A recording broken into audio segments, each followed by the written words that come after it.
తాజా అంశం చూస్తున్నాం. హైదరాబాద్ పాత బస్తీ బండ్లగూడలో విషాదం నెలకొంది. గణేష్ విగ్రహాన్ని తరలిస్తూ ఉండగా విద్యుత్ తీగలు తగిలి విద్యుత్ ఆఘాతంతో 2 మృతి చెందారు, మరొకరికి గాయాలయ్యాయి.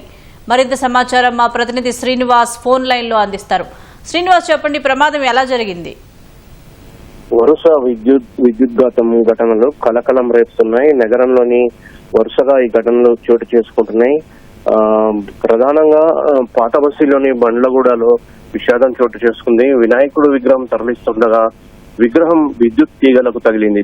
దీంతో విద్యుదాఘాతం ఏర్పడింది. 2 యువకులు అక్కడికక్కడే తీవ్ర గాయాల పాలయ్యారు. వారిద్దరిని ఆసుపత్రికి తరలించగా ధోని వికాస్ అనే 2 యువకులు ఆసుపత్రిలో చికిత్స పొందుతూ మృతి చెందారు. ఈ ఘటనలో మరో యువకుడు కూడా గాయాల పాలయ్యాడు. ప్రస్తుతం అతను ఆసుపత్రిలో చికిత్స పొందుతున్నాడు. మరో సంఘటనలో అంబర్పేటలో రామ్ చరణ్ అనే యువకుడు ఇదే విధంగా విగ్రహం తరలిస్తుండగా అడ్డు వచ్చిన విద్యుత్ తీగలను తొలగిస్తున్న సమయంలో విద్యుదాఘాతం ఏర్పడి అతను కూడా తీవ్రంగా గాయపడి మృతి చెందినట్టు సమాచారం.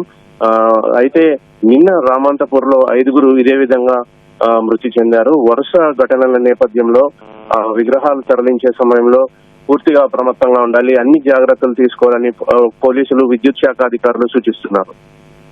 ధన్యవాదాలు శ్రీనివాస్.